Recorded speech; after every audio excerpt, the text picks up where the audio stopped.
Function का chapter कल हम लोग पढ़ रहे थे।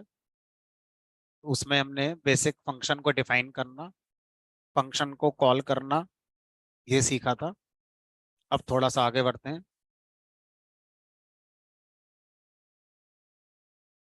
ग्लोबल वेरिएबल, लोकल वेरिएबल का कॉन्सेप्ट भी देखा था।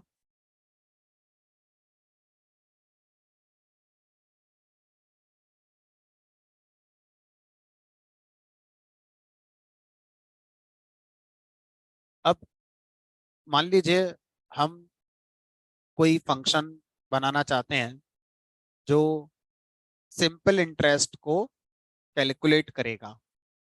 तो हमने फंक्शन का नाम मान लीजिए ऐसा ही दे दिया, सिंपल इंटरेस्ट। अब ये फंक्शन जिस लॉजिक पे काम करेगा उसमें प्रिंसिपल होना चाहिए, रेट ऑफ इंटरेस्ट होना चाहिए और टाइम होना चाहिए, तब सिंपल इंटरेस्ट को निकाला जा सकता है। तो इसने फंक्शन ने क्या करा, अपने अंदर लोकल वेरिएबल्स बनाई, लाइक टी प्रिंसिपल के लिए हो गया, और इसकी वैल्यू मान लीजिए इसने कर दी 5000। फिर आर नाम का बनाया वेरिएबल, और रेट ऑफ इंटरेस्ट मान लीजिए इसने कर दिया 6.5 का। टी माने टाइम, टाइम मान लीजिए कर दिया 5 ईयर्स। अब अगर हम इंटरेस्ट निकालना चाहते हैं तो आई इक्वल टू फार्मूला है P multiply by R multiply by T divide by 100। ये हमने लगा दिया फार्मूला। अब इस फार्मूले से जो भी रिजल्ट कंप्यूट होगा उसको हम प्रिंट कर लेते हैं। चेक करते हैं।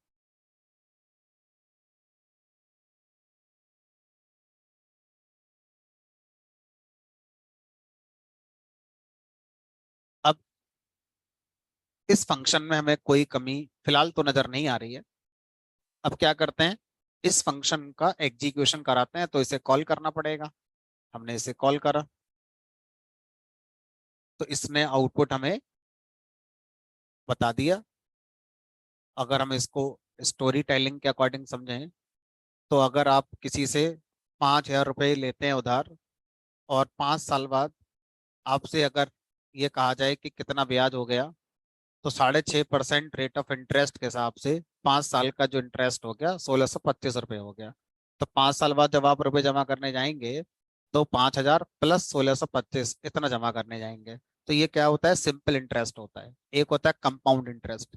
कंपाउंड इंटरेस्ट में क्या होता है, आपका ईयरली जो भी इंटरेस्ट निकला वो प्रिंसिपल में ऐड कर दिया जाता है, और अगले साल का जो इंटरेस्ट निकलेगा वो ज्यादा अमाउंट पे कैलकुलेट होगा फिर आपका।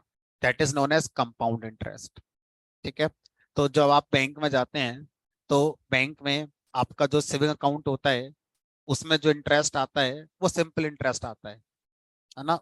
और जो आपका एफडी अकाउंट होता है, फिक्स डिपॉजिट अकाउंट जो होता है, उसमें जो इंटरेस्ट आता है वो जनरली कंपाउंड वाला होता है। ठीक है। चलो, फिलहाल हम उसमें नहीं जाना चाहते, हम अपने फंक्शन में आना चाहते हैं। तो अगर हम फंक्शन की बात करें तो सर ये फंक्शन बढ़िया है, कोई दिक्कत हमें इसमें नहीं आ रही है। लेकिन अगर मैं इस फंक्शन को दोबारा कॉल करूं तो ये क्या करेगा, हमने कहा फिर से ये अपना कैलकुलेशन करके हमें आंसर दे देगा। सर आंसर तो फिर से वही आ रहा है। हमने कहा तो जितनी बार कॉल करेंगे उतनी बार ये वैल्यू बदल थोड़ी जाएगी, हमेशा वही रहेगा। फंक्शन का पर्पस हमने ये रखा था कि हम लॉजिक को रियूज करेंगे। मुझे लॉजिक रियूज करना है, उस लॉजिक में जो डेटा यूज हो रहा है वो रियूज नहीं करना है। मैं चाहता हूं जितनी बार फंक्शन कॉल हो हर बार लॉजिक यही रहे, लेकिन उसमें यूज होने वाला जो डेटा है वो तो बदल जाए हर बार। भाई अगर हम अलग अलग प्रिंसिपल पर अलग अलग रेट ऑफ इंटरेस्ट के साथ अगर इंटरेस्ट निकालना चाहें तो ये फंक्शन बेकार हो गया फिर तो ऐसे आप कितने फंक्शन बनाओगे फिर तो फंक्शन बनानी नहीं चाहिए आपको, क्योंकि फिर तो किसी काम का है ही नहीं, बस एक ही डेटा के साथ अपना काम करता है। अब हम इसे ऐसा फंक्शन बनाना चाहते हैं कि ये अपना काम करे, जो इसको लॉजिक दिया गया है वो लॉजिक लगाकर रिजल्ट दे, लेकिन जब ये चले तो ये पूछे कि प्रिंसिपल बताओ क्या है, रादर देन पहले से सेट कर ले कि 5000 प्रिंसिपल है। ये हमसे पूछे कि भाई क्या प्रिंसिपल देना है बताओ, रेट ऑफ इंटरेस्ट क्या देना है ये बताओ, टेन्योर क्या रखना है ये बताओ। तो फिर आपने कहा कि सर अभी तक जितना हमने पाइथन में सीखा है उसके हिसाब से हमारे पास एक ही ऑप्शन बचता है कि हम यूजर से इनपुट ले लेते हैं। प्रिंसिपल की वैल्यू पहले से सेट ना करके यूजर से इनपुट कर लेते हैं। तो मान लीजिए हमने फ्लोट टाइप की ले ली, क्योंकि तीनों चीजें फ्लोट हो सकती हैं, तो फ्लोट टाइप की ले लो, इंटीजर ले लो, कोई सी भी ले लो। Enter principal, enter rate of interest, और ये ईयर में ही होता है तो ये इंटीजर में ले लिया मैंने। या चलो फ्लोट में ले लो, 1.5 ईयर भी तो हो सकता है, 1.5 साल, 1.25 साल। मैंने कहा सही बात है। Enter T. अब ये प्रोग्राम 2 बार कॉल किया गया फंक्शन को, तो फंक्शन पहली बार चल रहा है, पूछ रहा है प्रिंसिपल कितना है, हमने कहा 2,000 है। रेट ऑफ इंटरेस्ट कितना है, हमने कहा 4.5% का है। कितने टाइम का ब्याज पूछना चाहता हूँ, हमने कहा 2 साल का बता दो। 180 रुपये आपके इंटरेस्ट के बने। फंक्शन दोबारा कॉल हुआ, फिर से चला, फिर से पूछ रहा है प्रिंसिपल, हमने कहा इस बार 10,000 है। रेट ऑफ इंटरेस्ट हमने कहा 3.6 है। 4 साल का बताओ इंटरेस्ट कितना होगा, 1440 रुपये आपके इंटरेस्ट के हो गए। अब ये प्रोग्राम पहले से बेटर है, लेकिन मैं अभी भी ये नहीं कह सकता कि प्रोग्राम परफेक्ट है। बेटर तो कह सकता हूँ कि इससे पहले जो आपने लिखा था उससे तो काफी बेटर है, लेकिन ये सही अभी भी क्यों नहीं है 100%, उसको समझने की कोशिश करते हैं। जैसा कि हम लोग कल डिस्कस कर रहे थे कि हम किसी फंक्शन को सेम प्रोग्राम से भी कॉल कर सकते हैं और एक दूसरे प्रोग्राम से भी कॉल कर सकते हैं। तो मान लीजिए हम इमेजिन करते हैं वो सिचुएशन कि हम किसी दूसरे प्रोग्राम से कॉल करेंगे। हमारे पास अदर प्रोग्राम है और यहां से हमने सिंपल इंटरेस्ट फंक्शन को कॉल कर। अब सिनेरियो ये है कि जिस बंदे ने ये प्रोग्राम लिखा है वो एक फाइल थी, उस फाइल में principal amount, rate of interest और टेन्योर लिखा हुआ था। ये उनको रीड करके ले आया यहाँ पर। ठीक है, मान लो पी आर और टी में इसने रख लिया। अब जब ये सिंपल इंटरेस्ट फंक्शन कॉल करता है तो ये सिंपल इंटरेस्ट फंक्शन जैसा लिखा हुआ है वैसा ही आगे बढ़ेगा। अब ये क्या कह रहा है, यूजर से इनपुट लेने चला गया। अब ये प्रोग्राम वाला कह रहा था यूजर से इनपुट नहीं लेना है भाई, फाइल में रखा हुआ था, मैंने उसको रीड कर लिया है, जो मेरे पास principal, rate of interest, tenure, इन पर करो कैलकुलेशन, यूजर से लेने की जरूरत नहीं है। हो सकता है कि किसी ने डेटाबेस के अंदर रखा हुआ था ये डेटा, वहां से रीड करा होगा। अब सिंपल इंटरेस्ट फंक्शन कॉल कर रहा है और उसी डेटा पर लॉजिक लगाना चाहता है, लेकिन ये मेरा फंक्शन सुनेगा नहीं। ये कहेगा नहीं, मैं तो जब भी चलूंगा यूजर से इनपुट लेने जाऊंगा। तो हर कोई इस फंक्शन को फिर यूज शायद ना कर पाए। क्यों? क्योंकि ये फंक्शन सिर्फ एक जगह से ही डेटा ले सकता है, वो क्या है, यूजर से इनपुट।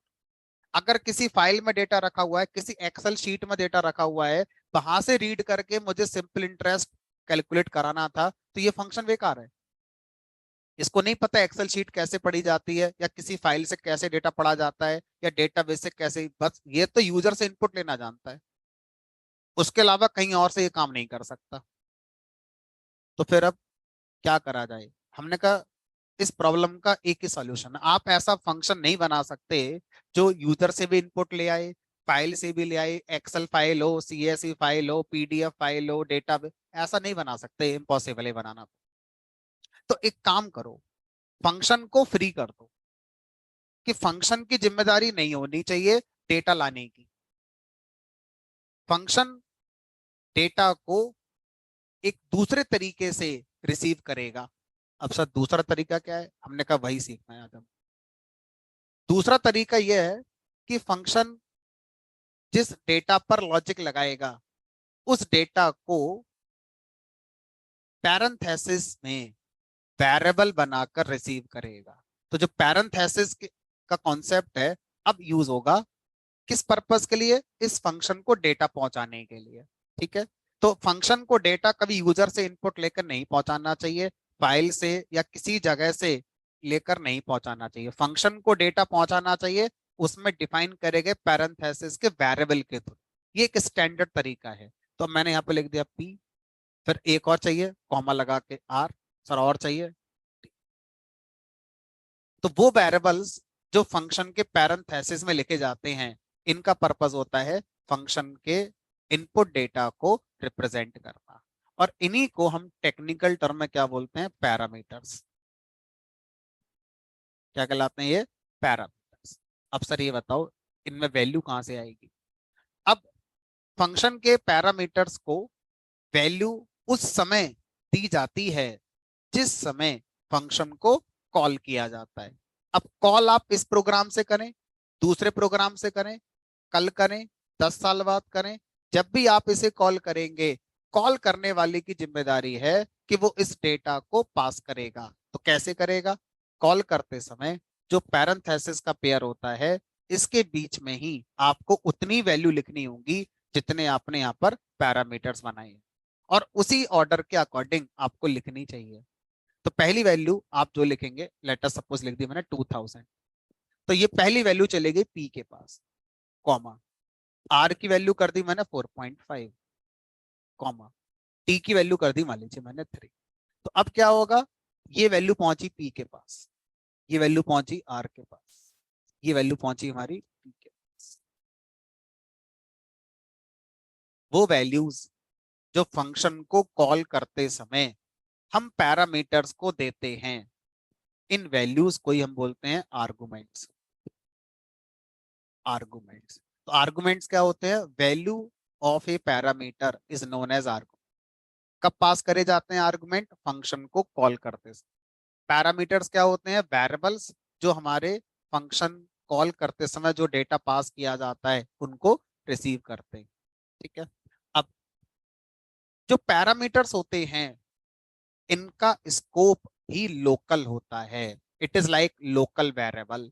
जैसे आई एक लोकल वेरिएबल है, इसका इस्तेमाल इस फंक्शन के बाहर कोई नहीं कर सकता, उसी तरह से पैरामीटर्स भी लोकल स्कोप में आते हैं, फंक्शन के बाहर। अब आप बोलो सर मैं पी का इस्तेमाल करूंगा, एरर आ जाएगी। क्यों, क्योंकि वो लोकल स्कोप में ही कंसीडर होते हैं, सिर्फ सिंपल इंटरेस्ट फंक्शन ही उनका यूज कर सकता है, उनके बाहर यूज नहीं होते। तो पैरामीटर्स भी क्या होते हैं, लोकल टू फंक्शन। इनका स्कोप भी क्या है, लोकल है, फंक्शन के बाहर एक्सेस नहीं होते। ठीक है। अब अगर हम ये सोचें कि दोबारा जब मैं फंक्शन कॉल करूंगा तो मैं क्यों पास करूं आर्गुमेंट, अभी तो मैंने किया ही था। तो पी के अंदर पड़ा होगा 2000, आर के अंदर रह गया होगा 4.5। ऐसा नहीं होता है। क्यों नहीं होता है, जब फंक्शन कॉल कंप्लीट हो जाती है तो फंक्शन के अंदर जितने भी लोकल स्कोप का डेटा था, like this I local variable है, ये पैरामीटर्स ये भी लोकल स्कोप का वेरिएबल है। तो ये चारों, ये लोकल वेरिएबल और पैरामीटर्स, इन चारों को मेमोरी से डिलीट भी कर दिया जाता है। कब, जैसे ही फंक्शन कॉल खत्म हो जाती है। अब जब ये फंक्शन दोबारा कॉल होगा तो ये दोबारा मेमोरी के अंदर आएंगे, फिर से इनको मेमोरी मिलेगी, फिर से इनको मेमोरी मिलेगी। मतलब जो आपने सोचा कि पहले का डेटा पड़ा होगा वो खत्म हो गया है क्योंकि वो डिलीट हो गए हैं। दोबारा जब फंक्शन कॉल हुआ है तो दोबारा पैरामीटर क्रिएट हुए हैं मेमोरी के अंदर, फिर से आपको क्या देना पड़ेगा, डेटा देना पड़ेगा।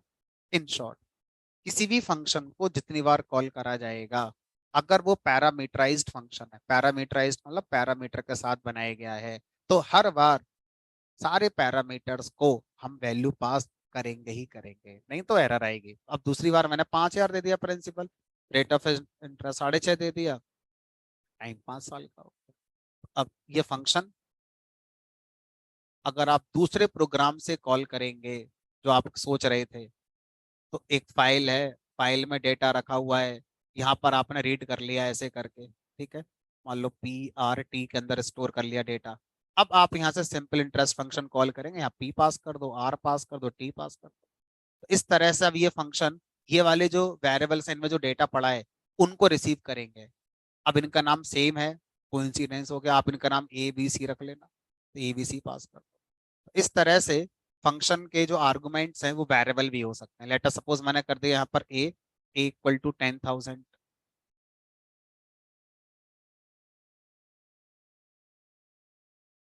बी बी इक्वल टू मान लो मैंने 6 कर दिया, सी सी इक्वल टू मान लो मैंने 8 कर दिया। अब मैं सिंपल इंटरेस्ट निकालना चाहता हूँ आर्गुमेंट्स पास करके, ए को पास कर सकते हैं, बी सी। तो अब ए वेरिएबल की जो वैल्यू है वो एज आर्गुमेंट पी पैरामीटर को मिल जाएगी, बी वेरिएबल की वैल्यू आर को मिलेगी, सी की वैल्यू टी को मिलेगी। तो इस तरह से अब, तो सर यूजर से इनपुट लेके देखो, यूजर से इनपुट अगर आप लेना चाहते हो तो आप जिस जगह से कॉल कर रहे हो उस जगह से यूजर इनपुट लेकर आओगे। फंक्शन के अंदर आप इस काम को नहीं करेंगे।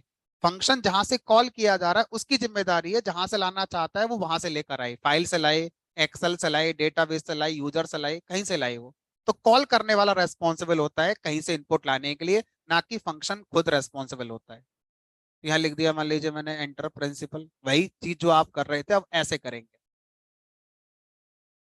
तो सर आप बोलोगे फिर जितनी बार मुझे यूजर से इनपुट लिखना पड़ेगा, सही तरीका यही है, ना कि फंक्शन के अंदर लिख दो ये लॉजिक। हाँ, अगर आप इस बात को लेकर एग्री थे कि नहीं, जब भी फंक्शन चलेगा मैं तो यूजर से इनपुट ही लेना चाह रहा था, तो शायद पहला वाला तरीका आपका सही था फिर, क्योंकि फिर तो वो फंक्शन हमेशा यूजर से इनपुट लेगा ही लेगा। लेकिन हम शायद ऐसा नहीं कर रहे होते हैं। तो यानी कि सही गलत हर किसी के हिसाब से अलग अलग हो सकता है। जैसे कोई कहे नहीं मैं तो हर बार फंक्शन चलाऊंगा और यूजर से इनपुट लूंगा, तो फिर सही उसके लिए यही है कि फंक्शन के अंदर ही यूजर इनपुट लेने का कोड लगा।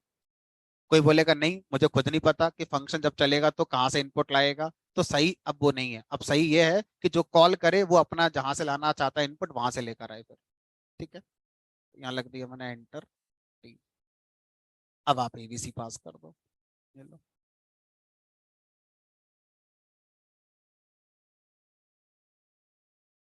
तो फंक्शन पैरामीटर्स, फंक्शन आर्गुमेंट्स क्या है, समझ में आ गया।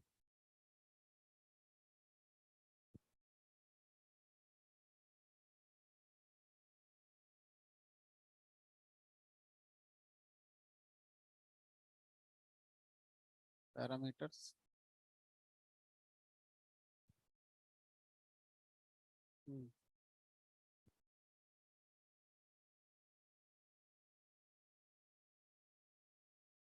बंड वाला ही जाएगा, और नहीं चलेगा। पैरामीटर्स और दूसरा हो गया हमारा आर्गुमेंट्स।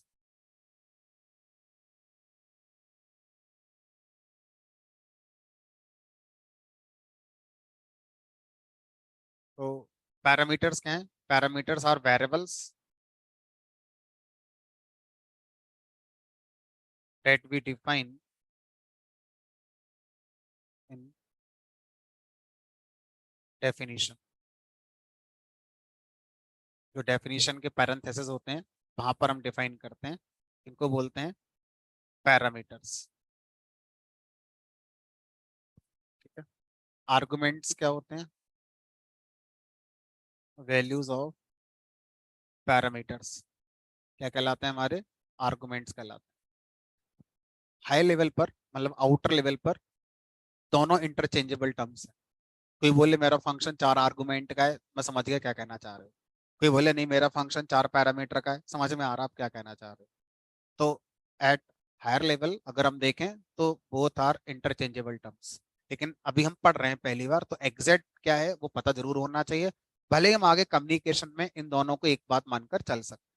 ठीक, अब पैरामीटर्स हमारा must be a variable,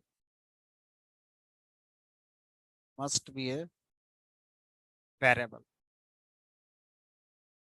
variable भी हो सकता है, वैल्यू भी हो सकता है, एक्सप्रेशन भी हो सकता है।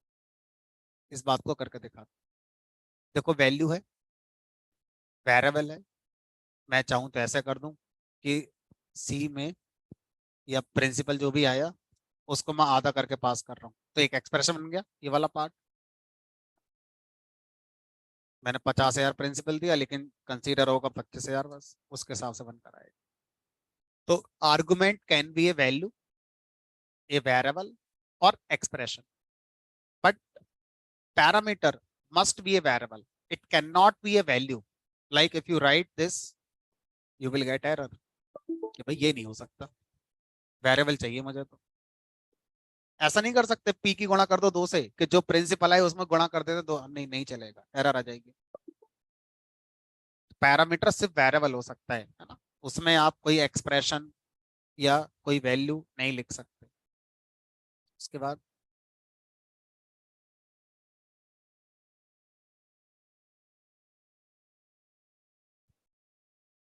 डुप्लीकेट पैरामीटर्स आर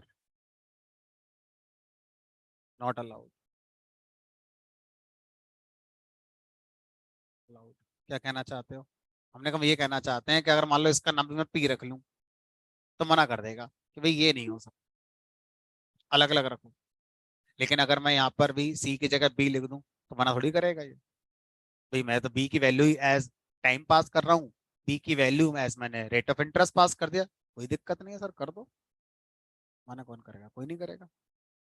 लेकिन अब टी की वैल्यू 4 ही पास होगी, क्योंकि कोड के हिसाब से वो वही पास हो रहा है। यानी कि आप आर्गुमेंट को रिपीट कर सकते हैं, कोई दिक्कत। ठीक है। तो पैरामीटर डुप्लीकेट नहीं होता है, आर्गुमेंट हमारे डुप्लीकेट हो सकते हैं डिपेंडिंग ऑन योर नीड। तो ये डिफरेंस होता है हमारा पैरामीटर्स और आर्गुमेंट का। और कम्युनिकेशन में हम लोग यही बोलते रहते हैं कि पैरामीटर और आर्गुमेंट में कोई डिफरेंस नहीं। ठीक है। अब आगे चलते हैं।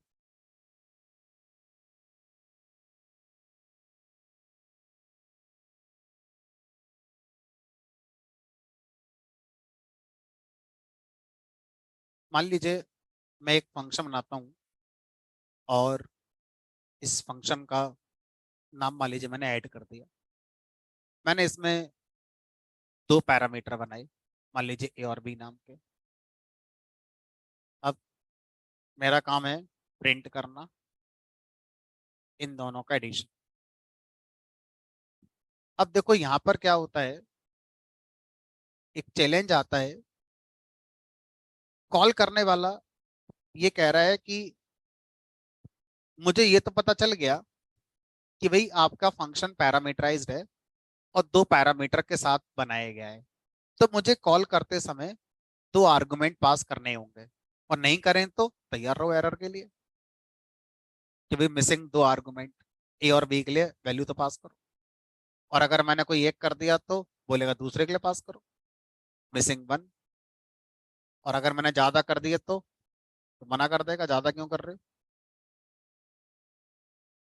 कह रहा है 2 ही चाहिए, 3 क्यों दे रहे हो, बट 3 वर गिवन, 2 ही आर्गुमेंट चाहिए मुझे बस।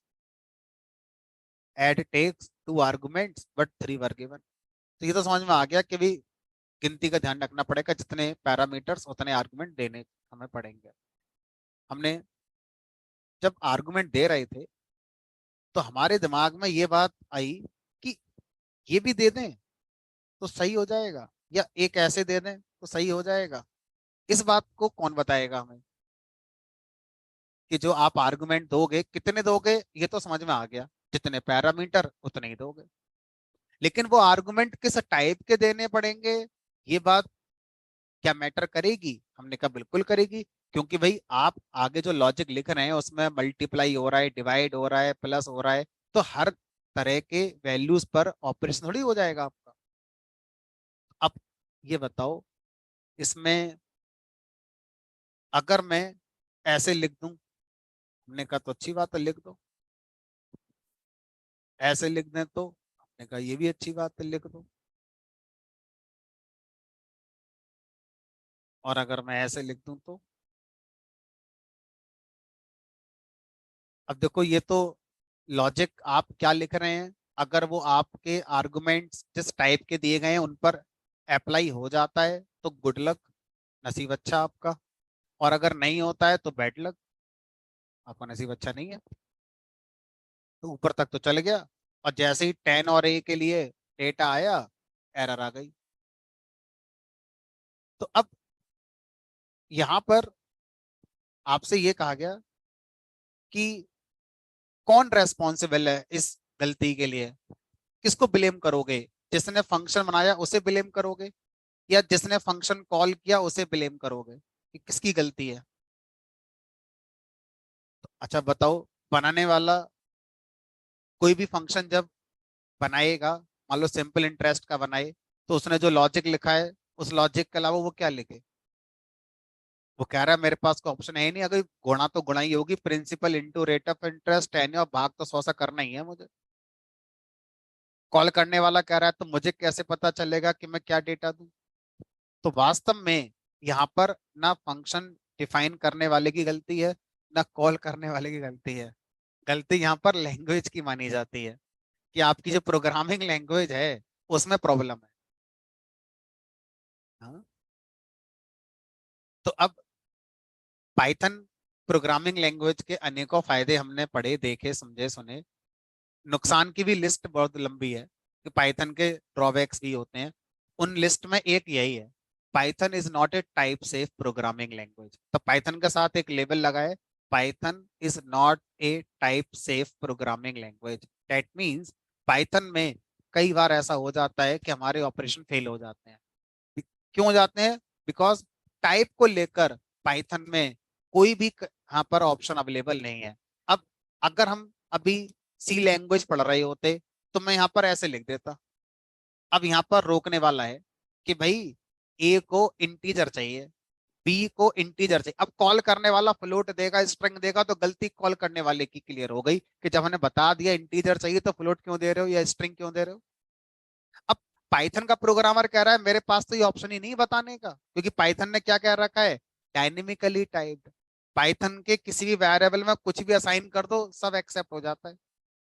अब शुरू में तो लग रहा था बढ़िया है ये पाइथन का फीचर, टाइप का जो कॉन्सेप्ट है वो है ही नहीं, हमें ज्यादा सोचने नहीं पड़ रहा है। अब यहाँ पर वो पॉइंट आ गया जिसमें आप कह रहे हो नहीं टाइप चाहिए इस बार तो जैसे जैसे आप लैंग्वेज में आगे बढ़ते जाएंगे, आप वो सब मांगना शुरू कर देते हैं लैंग्वेज से जो आपको शुरू से नहीं मिला है, क्योंकि उस समय आपको वो सिंपल लग रहा था वो। ठीक है, तो अब क्या करें? तो यहाँ पर फिर पाइथन ने एक सोल्यूशन निकाला। अब सॉल्यूशन में ये तो नहीं कर सकते कि हम पाइथन में डेटा टाइप को लिखवाना शुरू कर दें कि भाई लिखो अब, क्योंकि फिर पुराने प्रोग्राम नहीं चलेंगे जितने पुराने बन गए। हर प्रोग्राम में एरर आ जाएगी कि टाइप बताओ अब तो इसका। लेकिन पाइथन ने क्या करा, 3.5 वर्जन में एक कॉन्सेप्ट ऐड करा जिसका नाम रखा गया type annotation. Type annotation, type annotation का मतलब होता है hint about data type. Hint about data type, अब ये क्या होता है समझते हैं। अब इमेजिन करिए हम पहले दिन वेरिएबल पढ़ रहे हैं, है ना? तो उस दिन मैंने आपको कहा था x = 10। उसी दिन हमें टाइप एनोटेशन का फीचर भी अवेलेबल था, हमने पढ़ा नहीं था, पढ़ हम आज रहे हैं क्योंकि आज जरूरत लग रही है। तो टाइप एनोटेशन कह रहा है वेरिएबल का नाम लगाएंगे, कॉलोन, डेटा टाइप आप लिखेंगे इंट। तो इसे हम क्या बोलते हैं? इसे बोलते हैं type annotation. It doesn't mean कि अब आपको फोर्स है कि आप इसमें इंटीजर ही लिखोगे और अगर आपने इसमें स्ट्रिंग लिख दिया तो एरर आएगी। नहीं, एरर नहीं आएगी। हम बस आपको बता रहे हैं कि हम एक्स वेरिएबल को आगे के प्रोग्राम में जहां जहां यूज कर रहे होंगे वहां पर एज इंटीजर की तरह हमने सोचकर यूज करा है। अगर आप इंटीजर वैल्यू रखेंगे तो आगे का कोड सही चलता रहेगा, और अगर आप इस बात को नहीं मानेंगे तो उस समय मना नहीं करेंगे गलत है, आगे का कोड अपने आप फेल हो जाएगा, फिर आपको समझ में आ जाएगा मैंने कहाँ गलती कर रखी होगी। तो इसे हम क्या बोलते हैं? Type annotation. ये टाइप फोर्स नहीं कर रहे हैं, हम सिर्फ हिंट दे रहे हैं कि हम आगे अपना लॉजिक एक्स के साथ जब लिखेंगे तो ये मानकर लिखेंगे कि वो इंटीजर है। तो इसीलिए जो ये कोड पढ़ेगा और एक्स की वैल्यू डिसाइड करेगा उसे इंटीजर रखनी चाहिए, अगर नहीं रखी तो कोई मना करने वाला नहीं है। सीधा कोड में ही फेल आपका होगा, तभी समझ में आएगा कि कहाँ गलत कर दिया हमने। तो हमें फिलहाल ऐसा करना चाहिए। मैं आपको गलत करके भी दिखाऊंगा। ठीक है, अब हो सकता है कि मैं क्या कर रहा था, इसका इस पावर निकाल रहा था, इसका स्क्वायर निकाल रहा था, तो निकल जाएगा इंटीजर का स्क्वायर, कोई दिक्कत नहीं है। अब किसी ने क्या करा, यहाँ पर मैं एक्स को प्रिंट भी कर रहा हूँ, एक्स प्रिंट भी हो गया, उसका स्क्वायर भी आ गया। अब किसी ने यहाँ पर क्या कर दिया, स्ट्रिंग कर दिया। सोचो जब तक स्ट्रिंग है प्रिंट तो हो गया, लेकिन जैसे ही आपने स्क्वायर करा अनसपोर्टेड, ऑपरेशन फेल हो गया आपका। अब इसमें गलती लैंग्वेज की नहीं मानी जाएगी। अब लैंग्वेज ने अपने आप को सेव कर रखा है, लैंग्वेज करी है, मैंने तो आपको फीचर दिया था। अब जिसने ये कोड लिखा उसकी गलती है कि जब वो कह रहा है कि एक्स इंटीजर है तो स्ट्रिंग क्यों दे रहे हो फिर अब आप। ठीक है, तो इसको क्या बोलते हैं, इसको बोलते हैं टाइप एनोटेशन। ठीक है, तो किसी भी टाइप के वेरिएबल के लिए एनोटेशन आप बता सकते हैं लाइक दिस। ठीक है,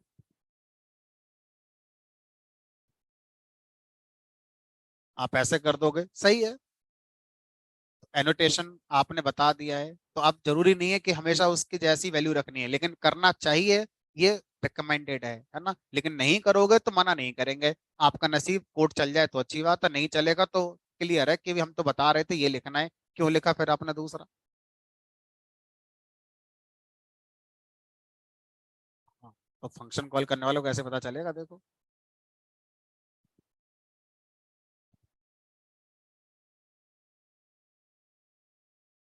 फंक्शन बनाओ, फंक्शन के पैरामीटर में हिंट दो, ए कॉलन इंट ऐसे करके, बी कॉलन इंट। तो सेम चीज पैरामीटर में लगा सकते हो, तो किसी भी वेरिएबल, चाहे वो लोकल वेरिएबल है, ग्लोबल वेरिएबल है, पैरामीटर वाला वेरिएबल है, या आगे भी पाइथन में वेरिएबल जहां जहां यूज होगा उसके साथ टाइप एनोटेशन लगाया जा सकता है। तो टाइप एनोटेशन किसी वेरिएबल के लिए है, उसका स्कोप क्या है उससे फर्क नहीं पड़ता। ठीक है, तो अब यहाँ पर जो लॉजिक लिखने वाला है उसने वही क्लियर कर दिया कि मैं अब ऐड के अंदर जो लिख रहा हूँ वो ए और बी को इंटीजर मानकर लिख रहा हूँ। अब कॉल करने वाला जिम्मेदार होगा अगर वो ऐसा नहीं करता है तो। सही है, कोई दिक्कत नहीं है, आपका नसीब अच्छा है कि फ्लोट पे भी चल जाएगा, कोई दिक्कत नहीं आएगी। आप स्ट्रिंग पे चलाओगे तो भी चल जाएगा, कोई प्रॉब्लम नहीं है, स्ट्रिंग पे चलाओ। ठीक है, लेकिन अब आपने अगर ऐसा कर दिया कि भाई मैं एक इंटीजर कर देता हूँ और एक स्ट्रिंग कर देता हूँ, अब ब्लेम गेम खत्म। अब कॉल करने वाले की जिम्मेदारी है कि क्यों करा आपने ऐसा। ठीक है, अगर आप अपने कोड को पूरी तरह से सेव करना चाहते हो कि सर कॉल करने वाला अगर नहीं समझ पा रहा है फिर भी हमारा एरर ना आए, तो जो आपने एक बात बोली थी वो हम चेक कर सकते, ये ना लगाकर, मतलब लगाना चाहो तो लगा भी देना, और अगर आप नहीं लगाना चाहते एनोटेशन, टाइप एनोटेशन, आप इफ लगाओ, if type of a equal to integer and type of b equal to integer, तो आपका एडिशन होता है। अब जरूरी नहीं है कि ए और बी को इंटीजर बना के चलाओगे, हो सकता है फ्लोट के लिए भी चलाओ, तो एलिफ फिर एलिफ फिर एलिफ, हमने कहा नहीं हम फिलहाल इंटीजर के हिसाब से ही बनाना चाहते थे। एल्स, अब एल्स में एरर नहीं देंगे, एक फ्रेंडली मैसेज दे देंगे, है ना। तो कोई भी एक मैसेज दे सकते हैं, only integer arguments are allowed. तो अब एरर की जगह पर ये मैसेज आ जाएगा। इससे यह है कि कोड चलता रहेगा, बंद नहीं होगा, आगे का कोड अपना चलता रहेगा। तो इस तरह से आपको अगर टाइप सेफ्टी चाहिए तो आपको अच्छा खासा कोड लिखना पड़ जाता है पाइथन में। अब यही चीज सी में, जावा में बस एक लिखने से आ जाती है, इंट ए इंट बी, खत्म, इफ एल्स की जरूरत ही नहीं है आपको। इसे बोलते हैं type safety. Python simple language है but it is not a type safe language. चलो, अब फंक्शन के पैरामीटर्स का कॉन्सेप्ट समझ में आ गया हमारे। अब बात होती है कि सर ये कैसे डिसाइड करते हैं कि फंक्शन में पैरामीटर बनाए कि ना बनाए, बनाए तो कितने बनाए, कितने बनाए तो उनका नाम क्या रखें, ये कैसे पता चलता है। हमने कहा इसका आंसर तो किसी किताब में ही नहीं लिखा हुआ है कि फंक्शन को पैरामीटर के साथ बनाए कि ना बनाए, बनाए तो कितने और उनके नाम क्या रखें, ये तो आपको डिसाइड करना होगा एज ए प्रोग्रामर अपनी प्रॉब्लम स्टेटमेंट के अकॉर्डिंग। जैसे आप बताओ कोई प्रॉब्लम अपनी। हमने कहा ठीक है। हम एक फंक्शन बनाना चाहते हैं जो ये चेक करेगा कि नंबर इवन है या ऑड है। अब हम ये काम कभी भी करना चाहते हैं तो हम चाहते हैं कि भी ये कोड एक फंक्शन में लिख दिया जाए, जब जरूरत पड़ेगी इस फंक्शन को कॉल कर लिया जाएगा। ठीक है, तो एक फंक्शन बनाते हैं जिसका नाम कर देगा मान लीजिए चेक इवन। अब हमें नहीं पता कि इसमें पैरामीटर देने हैं या नहीं देने हैं, तो कितने देने हैं। अब ये बताओ कि इसके अंदर आप जो लॉजिक लगाएंगे वो लॉजिक क्या होगा। हमने कहा किसी नंबर को 2 से रिमाइंडर निकालेंगे, अगर वो रिमाइंडर 0 आ जाए तो वो इवन नंबर है, नहीं तो ऑड नंबर है। मतलब आप ऐसे लिखोगे कुछ इसके अंदर इफ। अब इफ के साथ क्या लिखोगे। हमने कहा वो नंबर लिखेंगे जिसको चेक करना है।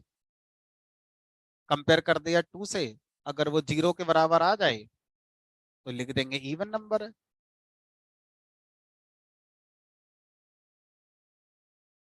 एल्स हम लिख देंगे ऑड नंबर है। अब इस पूरे लॉजिक में ध्यान से देखो, यूजर से क्या ये आप ये पूछोगे कि इवन नंबर चेक करने के लिए 2 से भाग करेंगे, 3 से करेंगे, 4 से करने का नहीं, तो फिक्स है 2 से ही करनी है। तो यूजर थोड़ी बताएगा कि इतने से भाग करनी है। अच्छा, ये कंपैरिजन करना के यूजर से पूछोगे। हमने कहा नहीं। ये पूछोगे 0 से कंपेयर करें कि 1 से करें कि 2। हमने कहा नहीं, सब फिक्स है। तो क्या चीज ऐसी है जो हर बार इस फंक्शन बदल सकती है। सिर्फ नंबर। अब आप अपने फंक्शन में जो लॉजिक लगाते हैं, आप उस लॉजिक को पहले समझते हैं और ये देखेंगे कि कौन कौन सी वैल्यूज ऐसी हैं जो हर बार फंक्शन कॉल होने के अकॉर्डिंग बदल सकती हैं। उतने ही आप क्या बनाते हैं, पैरामीटर्स बनाते हैं। तो मेरे पास एक है तो एक पैरामीटर बना दिया। अब उस पैरामीटर का नाम आई जे के एक्स वाई जेड की जगह नम रख दो, क्योंकि अकॉर्डिंग टू आप एक नंबर को चेक करना चाहते हैं वो इवन है या ऑड है। तो हमने नम नाम से ही क्या बना दिया, अपना पैरामीटर बना दिया। ठीक है। अब इस फंक्शन को जब भी कॉल करेंगे, जहां से भी करेंगे, फंक्शन कॉल करेंगे वो नंबर पास कर देंगे जिसको हमें चेक करना है कि इवन है या ऑड है। 21 हमारा जो भी था वो आ गया। दोबारा कॉल करेंगे, कोई और नंबर पास कर दो, इवन नंबर है।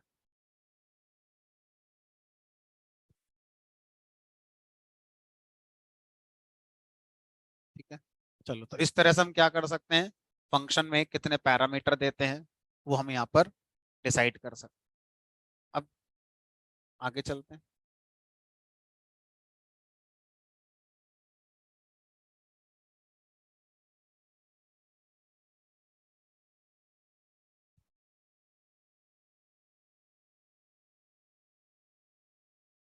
मैं वापस से एक सिंपल फंक्शन की तरफ चला जाता हूँ। मान लीजिए इस बार हम कोई मीनिंगफुल लॉजिक नहीं बनाएंगे। मैंने लिख दिया यहाँ पर शो नाम का फंक्शन।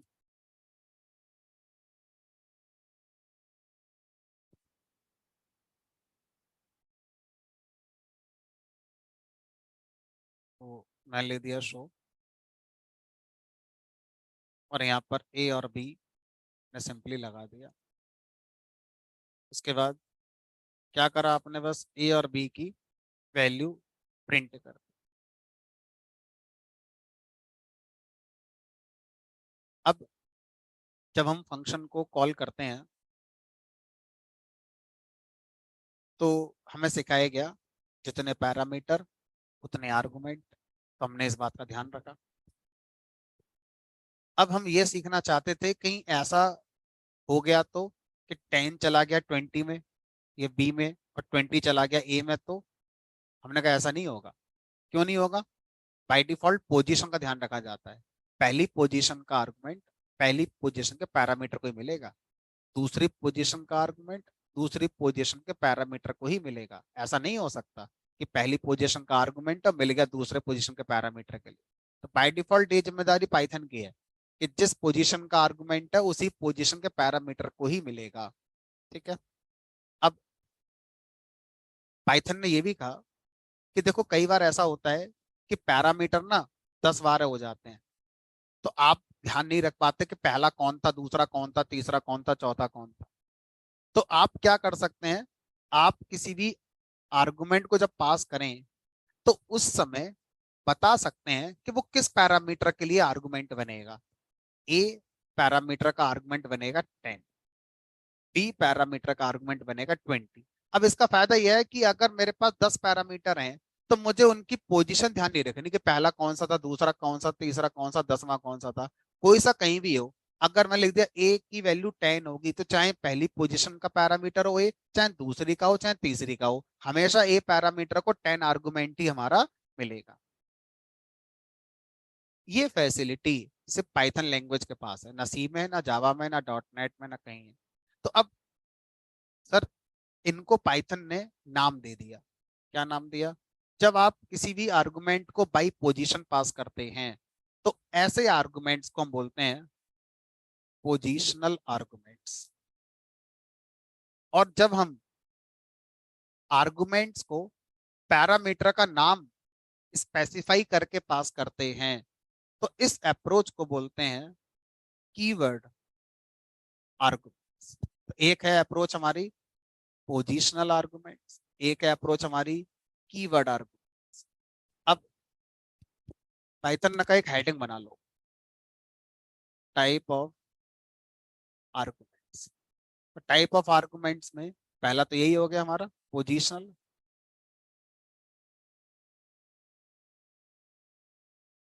दूसरा हो गया हमारा कीवर्ड आर्गुमेंट्स, तीसरा भी है डिफॉल्ट आर्गुमेंट्स। डिफॉल्ट आर्गुमेंट्स क्या हो? अब जैसे मान लीजिए आपने किसी फंक्शन को कॉल किया, सिंपल इंटरेस्ट की बात करें तो सिंपल इंटरेस्ट में रेट ऑफ इंटरेस्ट हर दिन नहीं बदलता, 2-4 महीने तो सेम रहता ही है। तब मैं कह रहा हूँ भाई 2 महीने जब तक रेट ऑफ इंटरेस्ट सेम है तो बार बार कॉल करने वाले से क्या पूछना, रेट ऑफ इंटरेस्ट वही लगा देते हैं हर बार, पहले से वैल्यू क्या कर देते हैं, सेट कर देते हैं। तो अब सेम कहानी यहाँ पर है। आप क्या कर सकते हैं, अगर अपने आर्गुमेंट्स को पहले से कोई वैल्यू देना चाहते हैं तो दे सकते हैं। तो जब आपने फंक्शन के पैरामीटर बनाए उसी समय अगर आप उनको कोई वैल्यू असाइन करते हैं तो इनको हम बोलते हैं default argument. Default arguments, default arguments ये कहते हैं कि भाई हमारा यूज तभी होगा जब कॉल करने वाला आर्गुमेंट नहीं देगा।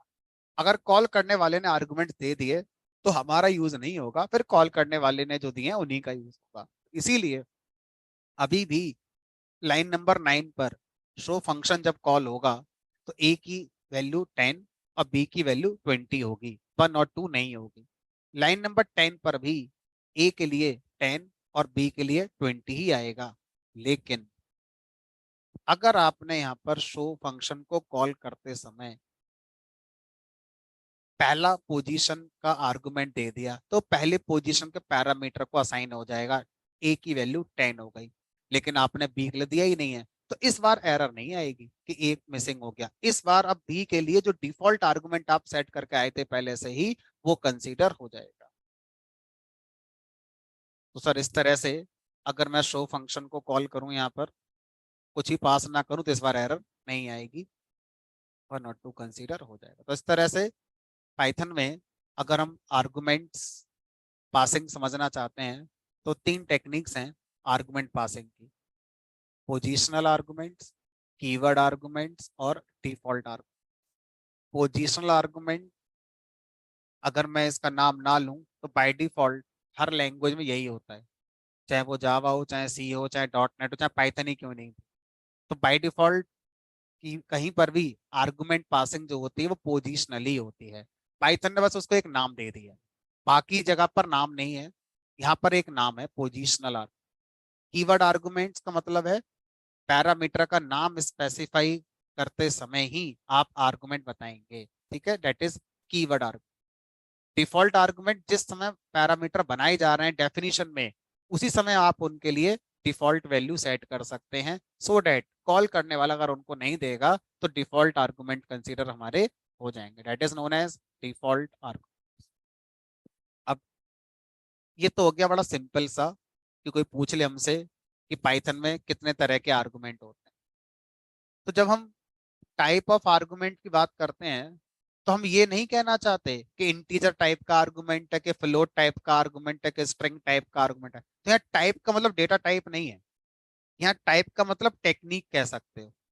टेक्निक ऑफ आर्गुमेंट पासिंग, कितने तरीके से आर्गुमेंट पासिंग को पॉसिबल किया जा सकता है, उसको डिस्कस कर रहे हैं। क्योंकि पाइथन में टाइप का कोई कॉन्सेप्ट प्रोग्रामर के लिए ज्यादा है ही नहीं। ठीक है, तो यहाँ जब टाइप ऑफ आर्गुमेंट्स को डिस्कस करते हैं, दैट मीन्स कितने अलग अलग वेज हैं आर्गुमेंट्स को लिखने के प्रोग्राम में, उसकी डिस्कशन कर रहे हो। अब इन कॉन्सेप्ट में बहुत सारे इफ एंड बट होते हैं। ये तो मैंने बड़ा सिंपल करके आपको बता दिया। अब इनके इफ एंड बट समझते हैं। कितने इफ एंड बट्स?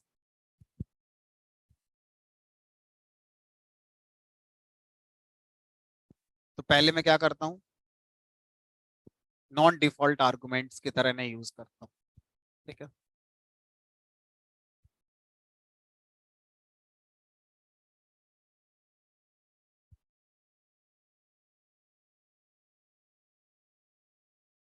जब आप कीवर्ड आर्गुमेंट यूज करते हैं तो ये वाली जो अ, एक बात शायद आप पहले से जानते हैं, अगर मैं आपसे पूछूंगा तो आप शायद वही जवाब दोगे।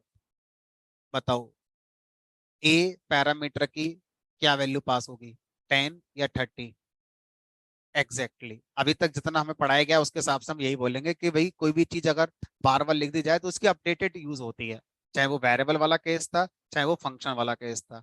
लेकिन इस बार ये नई बात हो गई, इसलिए बताई जा रही है अलग से। नई बात यह है कि कीवर्ड आर्गुमेंट रिपीट नहीं होना चाहिए। अगर आपने कीवर्ड आर्गुमेंट एक बार दे दिया है, अब आप उसे दोबारा नहीं दे सकते, उसमें अपडेट वाला रूल नहीं चलता है। दिखाना, कीवर्ड आर्गुमेंट रिपीटेड, कौन सा वाला? ए। ए वाला जो कीवर्ड आर्गुमेंट है वो आपने रिपीट कर दिया है, ये आपका नहीं चलेगा। तो ये आपकी क्या आ जाएगी, एरर आ जाएगी।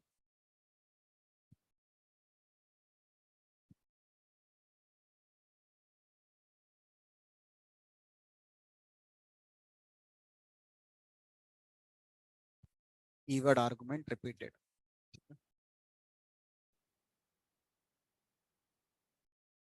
दूसरा, अगर आप कीवर्ड आर्गुमेंट देते हैं तो कीवर्ड आर्गुमेंट का नाम सेम वही होना चाहिए जो पैरामीटर का नाम है। अब आपने पैरामीटर स्मॉल बी नाम से बनाया है, और कीवर्ड आर्गुमेंट जब पास कर रहे हैं तो कैपिटल बी नाम से बना के पास कर रहे हैं, नहीं चलेगा। Show got an unexpected keyword argument, that is b. ये कीवर्ड आर्गुमेंट अनएक्सपेक्टेड है, जिसकी कोई उम्मीद हमारे लिए नहीं थी। तो कीवर्ड आर्गुमेंट अपने मन से आप नहीं बना सकते। कीवर्ड आर्गुमेंट उसी नाम से ही बनाने होते हैं जो पैरामीटर के नाम हैं। ये क्या आ जाएगी हमारी?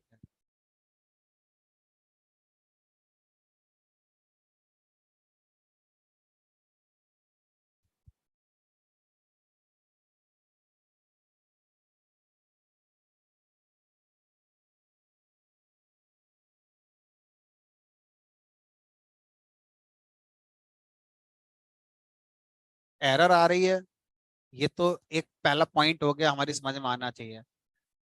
दूसरा पॉइंट, क्यों आ रही है ये भी पता होना चाहिए। कि एरर तो आई, लेकिन क्यों आई ये तो बताओ, क्यों आई? ठीक है, अब अगला फैक्टर है कि अगर आप आर्गुमेंट पास करते हैं तो जरूरी नहीं है कि सारे के सारे या तो पोजिशनल करेंगे या सारे के सारे कीवर्ड करेंगे। आप ऐसा भी कर सकते हैं कि कुछ पोजिशनल आर्गुमेंट दे दो और कुछ कीवर्ड दे दो। अब मैंने ऐसे लिख दिया b = 20। ठीक है, तो आपने पहली पोजीशन ए के लिए, और ये तो आपने नाम लेके बता ही दिया कि बी को मिलना चाहिए 20। सब कुछ ठीक, कोई दिक्कत नहीं। लेकिन रूल ये कहता है कि पहले पोजीशनल, उसके बाद कीवर्ड। आपने पहले कीवर्ड कर दिया, अब कीवर्ड के बाद फिर कीवर्ड आर्गुमेंट ही आप पास कर सकते हैं, पोजीशनल आर्गुमेंट पास नहीं कर सकते। पोजीशनल आर्गुमेंट आपको पहले लिखने होंगे, जितने हैं पहले पोजीशनल आर्गुमेंट सारे पास कर लो, उसके बाद फिर कीवर्ड शुरू हो जाएंगे और कीवर्ड ही चलते रहेंगे लास्ट तक। अभी क्या आएगी फिर? एरर आएगी sir. Positional argument follows keyword argument.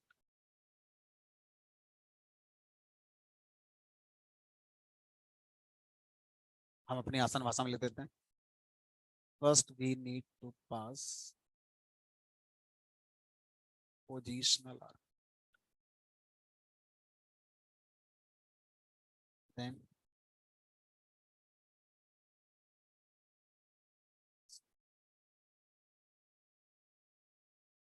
ठीक है। अब देखते हैं, ये सारी बातें जानने के बाद आप क्या आंसर देते हैं। लाइन नंबर 10, फंक्शन कॉल में सब कुछ ओके है या कोई प्रॉब्लम है?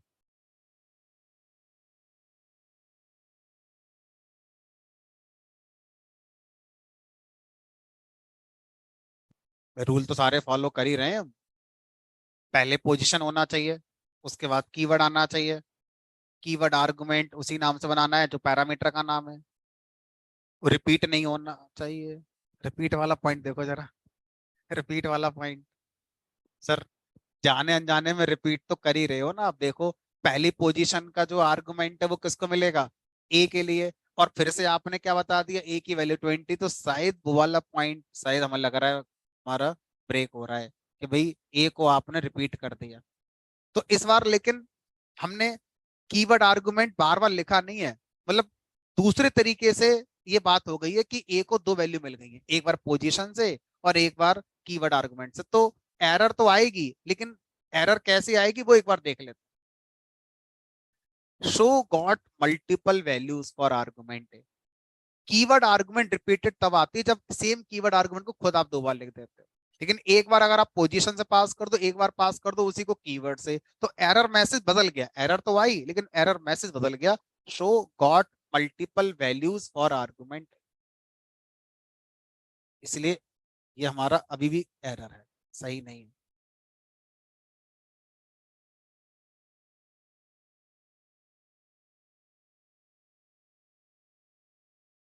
ठीक। अब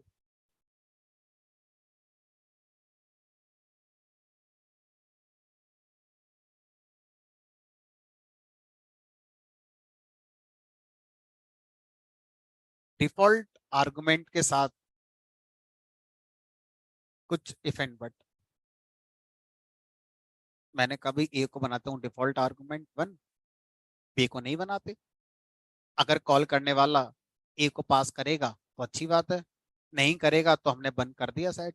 बी के लिए हम मांगेंगे मांगेंगे। तो ये सोचते हुए हमने ए को बना दिया डिफॉल्ट आर्गुमेंट, बी को कर दिया नॉन डिफॉल्ट। एरर आ गई। कह रहा है कि डिफॉल्ट आर्गुमेंट लास्ट में होते हैं। तो अगर आपने पैरामीटर के लिए डिफॉल्ट आर्गुमेंट दिया है तो अब आगे जितने पैरामीटर हैं सबको देना पड़ेगा। फिर समझो, अगर आपने किसी पैरामीटर को डिफॉल्ट आर्गुमेंट दिया तो रूल कहता है कि अब आगे जितने भी पैरामीटर हैं सबको देना पड़ेगा। इससे पहले कितने हैं उनसे फर्क नहीं पड़ता, लेकिन आगे जितने पैरामीटर लिखोगे सबको आपको देना पड़ेगा। डेट मीन्स ये एरर है, लेकिन सर ये सही है क्योंकि इसके आगे कोई है ही नहीं और तो अब आगे देनी नहीं। अगर मैं इसके आगे एक और बना दूं सी, तो इसको भी मुझे डिफॉल्ट आर्गुमेंट देना ही पड़ेगा। अगर एक और बना दूं डी, तो एरर आ जाएगी। डिफॉल्ट आर्गुमेंट देकर आओ अपने हिसाब से जो देना चाहते। अब चल जाए। अब अगर मैं पास करूंगा, कोई दिक्कत नहीं। तो किसी भी पैरामीटर के लिए डिफॉल्ट आर्गुमेंट जब आप देते हैं तो मेक श्योर अब उसके आगे जितने पैरामीटर हैं तो सारे के सारे डिफॉल्ट होने चाहिए। या तो होने ही नहीं चाहिए या सारे के सारे डिफॉल्ट होने चाहिए। ठीक है। अब एक बड़ा इंटरेस्टिंग यूज केस है जो अब तक बताए गए रूल को बाईपास कर जाता है। और ये एक्सेप्शनल केस है, मतलब यदा कदा ऐसे केसेस मिलेंगे जो रूल को नहीं मान रहे हैं। ठीक है।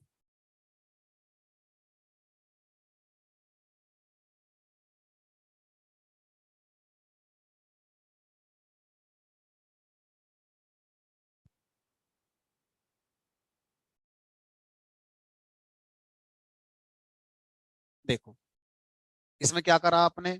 हमने कहा डिफॉल्ट आर्गुमेंट बनाया बी के लिए, सही बनाया है क्योंकि उसके आगे कुछ है ही नहीं, और उसके आगे अगर हम बनाते तो उसको भी डिफॉल्ट बनाते, तो वहां तक तो बात सही है आपकी। लेकिन अब अभी आपने आज ही की क्लास में एक बात बताई थी कि जब हम किसी फंक्शन को कॉल करते हैं तो फंक्शन के जो पैरामीटर हैं वो मेमोरी में आते हैं, और तब तक उनका वजूद है जब तक फंक्शन एग्जीक्यूट हो रहा है। जैसे ही फंक्शन कंप्लीट हो जाता है वैसे ही सारे पैरामीटर को डिलीट कर दिया जाता है। अब जब हम दोबारा फंक्शन कॉल करेंगे तो फिर से वो पैरामीटर्स मेमोरी में रिक्रिएट होंगे जीरो से, और फिर से आपको उनको वैल्यू देनी पड़ेगी। ऐसा हमने बताया था, ऐसा होता ही है, हमने देखा भी है। लेकिन अगर पैरामीटर डिफॉल्ट आर्गुमेंट के साथ बनाया गया है, अगर पैरामीटर डिफॉल्ट आर्गुमेंट के साथ बनाया गया है और वो डिफॉल्ट आर्गुमेंट म्यूटेबल टाइप का है, तो म्यूटेबल टाइप में लिस्ट हो सकता है, सेट हो सकता है, और तीसरा डिक्शनरी। अगर ये इनमें से कोई भी होता, डिक्शनरी, लिस्ट या सेट में से कोई भी होता, तो इसका जन्म एक ही बार होगा। जब तक प्रोग्राम एग्जीक्यूट होता रहेगा बी पैरामीटर दोबारा मेमोरी में कभी नहीं आएगा, भले ही 100 फंक्शन 5 बार कॉल हो, ए 5 बार आएगा। फंक्शन पहली बार कॉल होगा, ए मेमोरी में आएगा, फंक्शन खत्म हो गया, ए डिलीट हो गया। दोबारा फंक्शन कॉल होगा, फिर से ए पैरामीटर मेमोरी में आएगा, जब तक रहेगा जब तक फंक्शन का एग्जीक्यूशन हो रहा है, फंक्शन खत्म, ए खत्म। लेकिन जो बी है वो हमारा पहली बार जब फंक्शन कॉल हुआ प्रोग्राम में, मेमोरी में आ गया, फंक्शन खत्म हो गया, डिलीट नहीं होगा। अगली बार जब फंक्शन कॉल करेंगे तो बी पुराना वाला ही यूज हो जाएगा, उसमें जो पुराना डेटा पड़ा हुआ है वो भी यूज आप वहां पर कर सकते हैं। लेकिन ऐसा तभी होगा जब वो पैरामीटर म्यूटेबल डिफॉल्ट आर्गुमेंट का हो। अगर मैं कह दूं ये टपल है तो ये रूल अब नहीं चलेगा।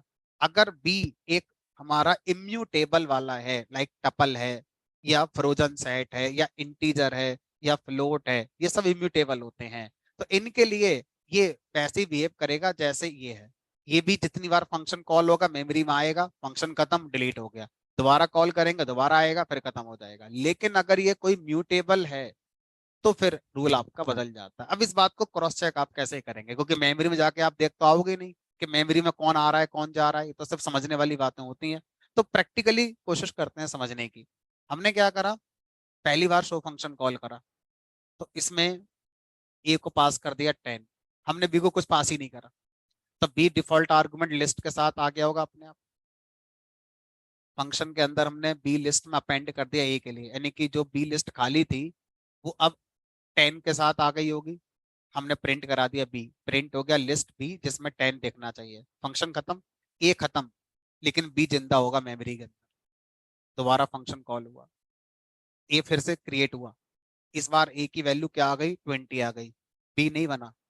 अब यही देखना है कि बी दोबारा बना कि नहीं बना। अगर बी दोबारा बना तो फिर से नई लिस्ट बन गई एम्प्टी हमारी, और उसमें सिर्फ कौन पड़ा होगा हमारा, 20। और अगर ये बी नहीं बनाए, पुराना वाला ही यूज हो जाएगा, तो पुराने वाले बी की लिस्ट में कौन पड़ा हुआ है पहले से, 10, और अभी कौन अपेंड हो गया होगा, 20। तो इस बार जब प्रिंट होगा तो इसमें कौन आएगा, 10 के साथ 20। देख रहे हो? ठीक है, तो इस तरह से इस कहानी को यहाँ पर हम सर लिख लेते हैं, कहानी थोड़ी बड़ी सी लग रही है।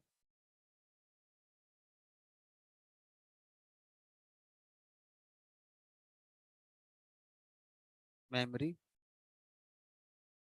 एलोकेशन और parameters.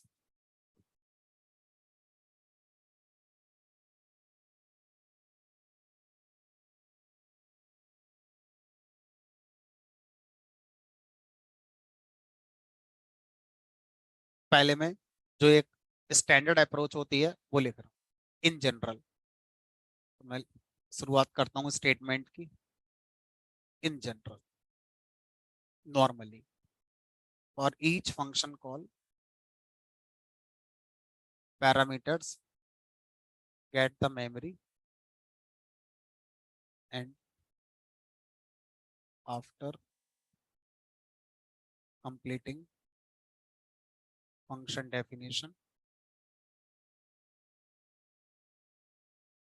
memory is deleted.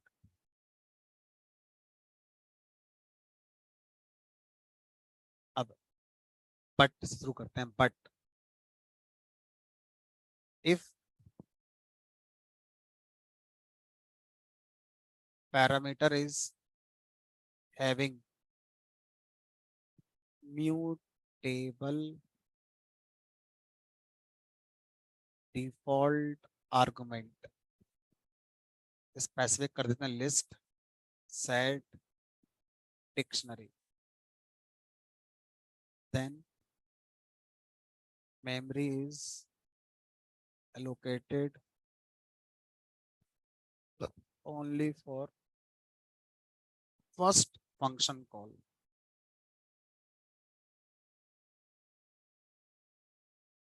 first call, and this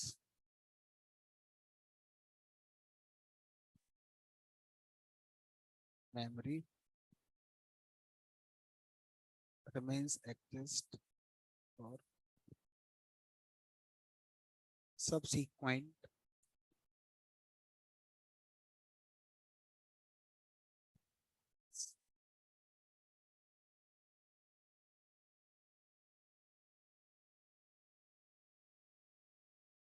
subsequent का मतलब होता है पहली के बाद जितनी कॉल होती है उनको सबसीक्वेंट कॉल कहते हैं।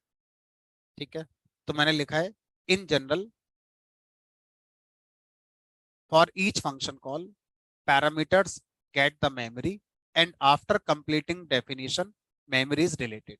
ठीक है, लेकिन if parameter is having mutable default argument like list set dictionary, then memory is allocated only for first call। पहली बार जब फंक्शन कॉल हुआ होगा उस समय ही इसके लिए मेमोरी लोकेट होगी, and this memory remains exist, यही मेमोरी जिंदा रहती है फॉर सबसीक्वेंट कॉल। अगली कॉल करेंगे तो वही पुरानी मेमोरी यूज होगी, फिर कॉल करेंगे वही पुरानी मेमोरी यूज होगी। कब डिलीट होगी फिर वो? जब प्रोग्राम खत्म होगा। ठीक है, लिख देते हैं।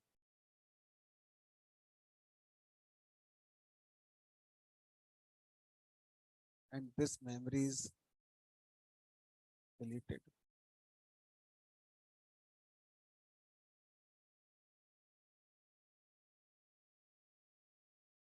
when program exit।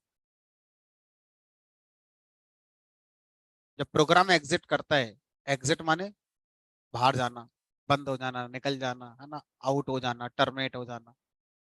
जैसे मल्टीप्लेक्स में जाओ, लिखा होता है एग्जिट, बाहर निकलो यहाँ से, है ना, खत्म, अब मूवी खत्म, जाओ, तो वही चीज एग्जिट है ना, एग्जिट हो जाना। तो memory is deleted when program exit. ठीक है, चलो, तो डिफॉल्ट आर्गुमेंट के साथ थोड़ा सा ये एक इंटरेस्टिंग पॉइंट है जो बाकी पैरामीटर पे अप्लाई नहीं होता है। कई बार अच्छे इंटरव्यू में ये क्वेश्चन पूछ लिया जाता है। आगे बढ़ते,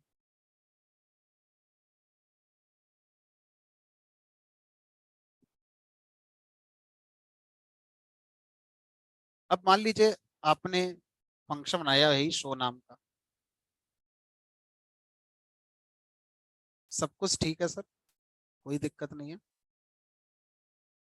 कॉल करने वाले को क्या आप रेस्ट्रिक्ट कर सकते हैं, उस पर रोक लगा सकते हैं कि भाई पोजीशन आर्गुमेंट ही आप दे सकते हैं, कीवर्ड आर्गुमेंट नहीं दे सकते, एरर आ जाएगी। मैंने कहा नहीं, अभी तक तो ये फैसिलिटी थी, हम इसको फैसिलिटी कहते थे पाइथन में, कि पाइथन में प्रोग्रामर जब कॉल करता है फंक्शन के लिए तो वो आजाद है, चाहे तो पोजीशन के अकॉर्डिंग पास करे और चाहे तो वो कीवर्ड से पास करे।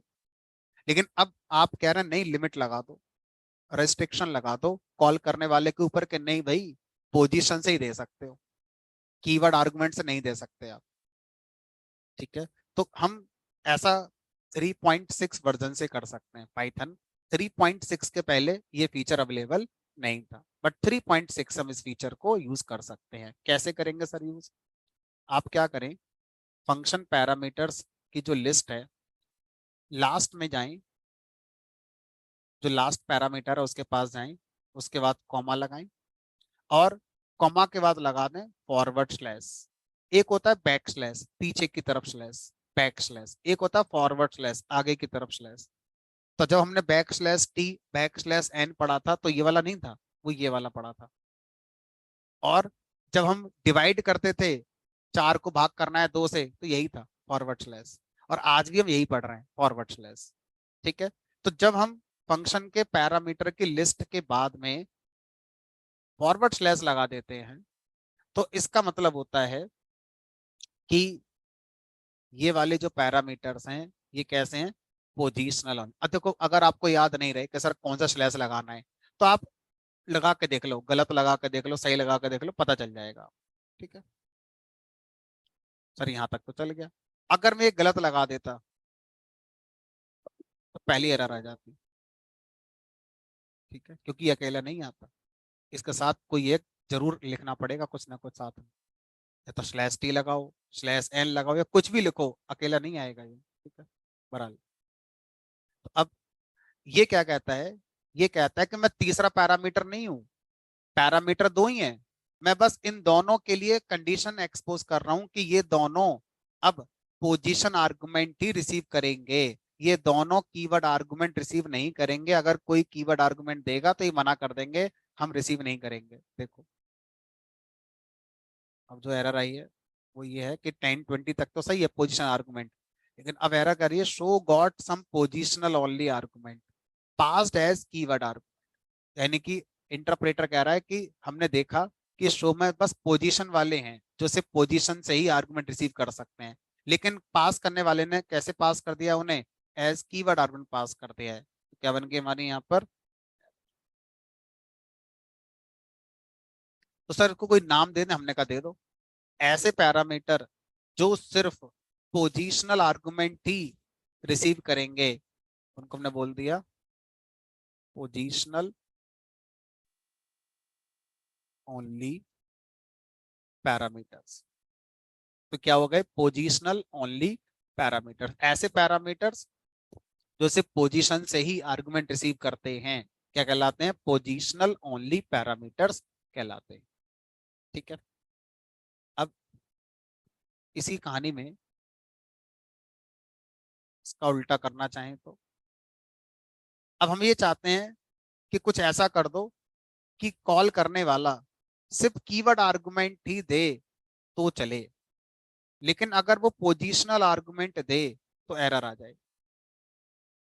मतलब इस बार हम चाहते हैं कि कॉल करने वाला ए और बी को आर्गुमेंट जब दे तो पोजीशन से दे ही ना पाए, एरर आ जाए। नाम से ही बताओ कि क्या नाम से आपको आर्गुमेंट पास करना है, ए के लिए या बी के लिए।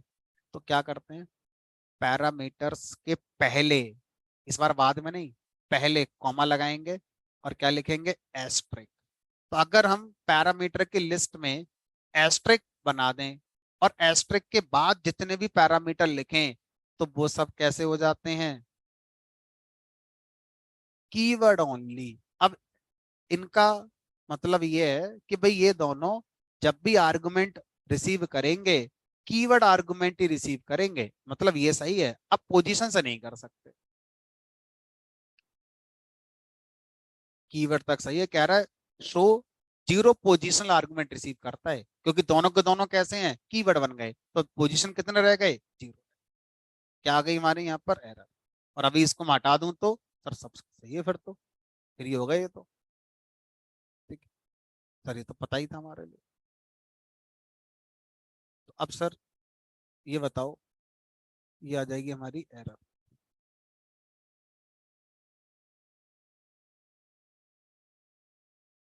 अब मैं क्या करता हूँ, इन दोनों को मिक्स कर देता हूँ और सर अगला प्रोग्राम बना दो।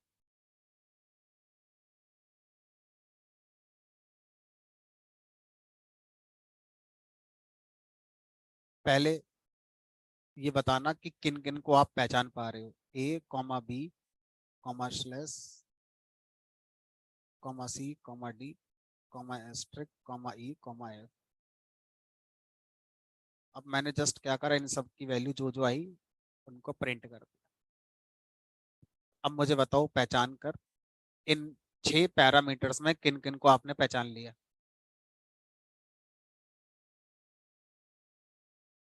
कौन किस तरह से आर्गुमेंट रिसीव करेगा, इस आधार पर पहचान करनी है।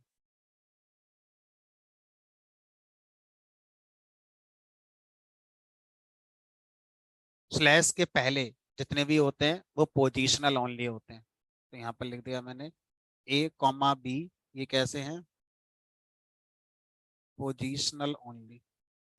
और किसको पहचान लिया आपने, ई और एफ को पहचान लिया हमने, क्योंकि एस्ट्रिक के बाद जितने भी होते हैं वो सब कीवर्ड ओनली होते हैं।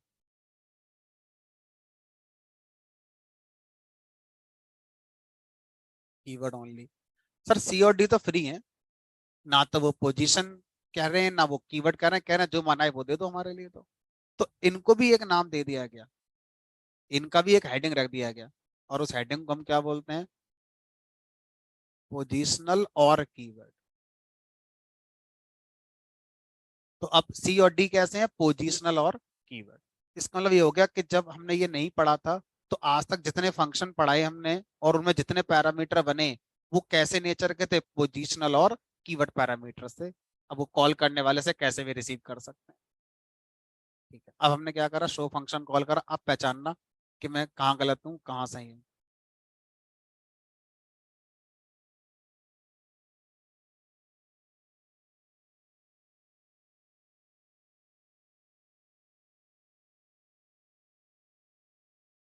दोनों कॉल सही है शो की, दोनों गलत हैं, एक सही है एक गलत है।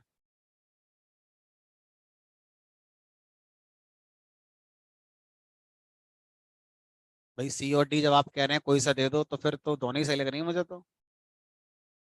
हैं? इससे पहले वाला रूल क्या था, अगर हम एक साथ फंक्शन कॉल करते समय पोजीशन और कीवर्ड आर्गुमेंट पास करते हैं तो पहले कौन आता है बाद में कौन आता है, पहले आते हैं पोजीशन वाले, उसके बाद आते हैं कीवर्ड वाले। तो देखो ये वाला कॉल, अभी वाला रूल तो सेटिस्फाई कर रहा है कि भाई सी और डी को आप चाहें तो पोजीशन दो चाहें तो कीवर्ड दो। लेकिन एक रूल इससे पहले जो पढ़ाया था वो तो ब्रेक हो गया, कि अगर आपने एक साथ पोजीशन और कीवर्ड पास करने हैं तो पहले सारे पोजीशन आते हैं, उसके बाद आते हैं आपके कीवर्ड, कीवर्ड के बाद फिर कीवर्ड ही आएंगे, पोजीशन वाले नहीं आ सकते। तो इसका मतलब ये लाइन गलत है, 10 लाइन हमारी एरर दे देगी। ठीक है।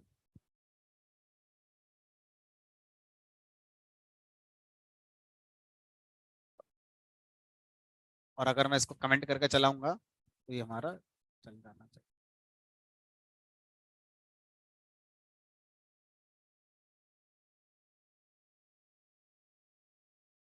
अब सर इसका भी एक हेडिंग बना दो कोई, जैसे उसका बना देते हैं टाइप ऑफ पैरामीटर्स। तो पैरामीटर के टाइप में तीन तो सर आपने पढ़ा ही दिए, ने कहा पोजिशनल ओनली,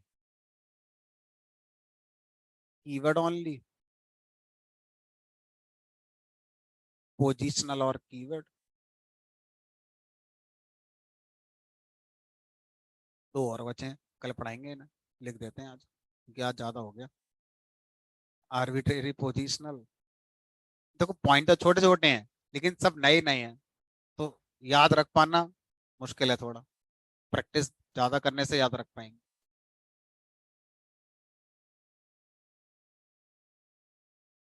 एक होता है आर्बिट्रेरी पोजिशनल, एक होता है आर्बिट्रेरी कीवर्ड। तो टोटल हमारे 5 तरह के पैरामीटर होते हैं, 3 तरह के आर्गुमेंट होते हैं। ठीक है, तो मैंने तीनों आर्गुमेंट पढ़ा दिए और 3 तरह के आपको मैंने पढ़ा दिए पैरामीटर। ठीक है, आर्गुमेंट अभी सॉरी पैरामीटर हमारे अभी 2 तरह के रह गए हैं। अब मैं आपको ये कहूं कि जो आज हम पढ़ रहे हैं ना, लगभग 1.5 महीने बाद हमने पढ़ा है इस बात को, तो ये चीज पहली दूसरी क्लास में भी प्रेजेंट थी। अब आप बोलोगे सर ये कैसे हो सकता है, पहली दूसरी क्लास में आज का टॉपिक प्रेजेंट, तो मैंने कहा चलो दिखाते हैं आज आपको पहली क्लास में ये सब चीजें कहाँ थी। और उस दिन अगर कोई मुझसे पूछ लेता कि सर ये कैसे है, तो मैं आंसर दे नहीं पाता। मतलब मैं आंसर देता तो फिर टाइम खराब करता अपना भी और आपका भी। तो इसलिए जब जब जिसने कोई ऐसा क्वेश्चन पूछा है जो समय से पहले आ गया है, मैंने रिप्लाई ही नहीं करा है, क्योंकि जब आएगा तो आंसर मिल जाएगा आपको अपने आप। तो अब पहला प्रोग्राम क्या था, सर प्रिंट था। इसमें क्या है, हमने कहा देखो इसमें क्या है, आपने लिखा 10 20, 30। बाय डिफॉल्ट अगर हम देखें तो तीनों वैल्यू के बीच में क्या आएगा? जब प्रिंट से एक साथ मल्टीपल वैल्यू प्रिंट करते हैं तो डिफॉल्ट सेपरेटर क्या होता है? स्पेस होता है यार, स्पेस। अब अगर मैं आपसे कहूं मैं इनका सेपरेटर बदलना चाहता हूँ तो क्या लिखूंगा? ऐसे कर सकता हूँ, सेपरेटर की वैल्यू स्लैश है तो इनके बीच में क्या आ जाएगा? अब अगर मैं आपसे कहूँ, ध्यान से देखो, आप प्रिंट फंक्शन क्या कर रहे हैं? कॉल ही तो कर रहे हैं। प्रिंट फंक्शन कॉल करते समय ये तीन कैसे हैं? Positional argument. ये कैसा आर्गुमेंट है? Keyword argument. और अगर मैं आपसे कह दूं अभी कि सेपरेटर इक्वल टू, अब मैं स्लैश एन की जगह स्लैश टी दूंगा, उस दिन मैंने आपको रटवा दिया था कि एरर आ जाएगी। आज समझ में आ रहा है कि एरर क्यों आएगी, क्योंकि कीवर्ड आर्गुमेंट रिपीट हमारे नहीं होते हैं। एरर क्या आएगी? Keyword argument repeated. उस दिन मैंने आपको रटवाया था या बस बता दिया था कि हमारा सारी वैल्यूज सेपरेटर से पहले लिखी होनी चाहिए। कोई वैल्यू सेपरेटर के बाद लिख दो एरर आ जाएगी। मेरे पास इससे ज्यादा उस दिन कुछ था नहीं बताने को, आज है बताने को मेरे पास। एरर आएगी, क्यों आएगी? अभी पढ़ाया है कि कीवर्ड आर्गुमेंट के बाद क्या आते हैं? सिर्फ कीवर्ड आर्गुमेंट आते हैं। लेकिन ये तो एक पोजिशनल आर्गुमेंट हो गया, इसलिए क्या आएगी हमारी? Positional argument follows keyword argument. ठीक है। अब अगर मैं इसका नाम कैपिटल एस कर दूं तो सर एरर आएगी, इनवैलिड कीवर्ड आर्गुमेंट है। ठीक है, चलो तो अब और देखो, जिसने ये फंक्शन बनाया होगा ना प्रिंट पाइथन की लाइब्रेरी में, उसमें बहुत सारे पैरामीटर बनाए होंगे, उनमें से एक बनाया होगा सेपरेटर, और इसको डिफॉल्ट आर्गुमेंट दिया होगा क्या? एक और बनाया होगा, किस नाम से? एंड। और इसकी डिफॉल्ट आर्गुमेंट क्या रहा होगा? Slash N. अब कॉल करने वाला जब प्रिंट फंक्शन कॉल करता है, सेपरेटर और एंड नहीं बताता, तो डिफॉल्ट वैल्यू क्या चलती है? सेपरेटर की स्पेस, और एंड की क्या चलती है? New line. क्यों? क्योंकि ये दोनों डिफॉल्ट आर्गुमेंट के साथ प्रिंट फंक्शन जब बनाया गया 1991 में, उस दिन बना दिए गए थे। अगर मैं कॉल करते समय इनके वैल्यू देना चाहता हूं तो मेरी वाली मानी जाएंगी, और अगर मैं नहीं देता हूं तो जो डिफॉल्ट चल रही है वो चलेंगी। ठीक है, चलो तो इस तरह से हम आज जो टॉपिक पढ़ रहे थे, ये टॉपिक हमने पहली क्लास में कहीं ना कहीं इस तरह से पढ़ा था। चलिए, फिलहाल आज इतना ही रखते हैं, बाकी परसों मिलेंगे फ्राइडे को। तो आज भी किसी ने एक क्वेश्चन पूछा है जिसका आंसर मैंने नहीं दिया है, होपफुली नेक्स्ट क्लास में मिल जाए।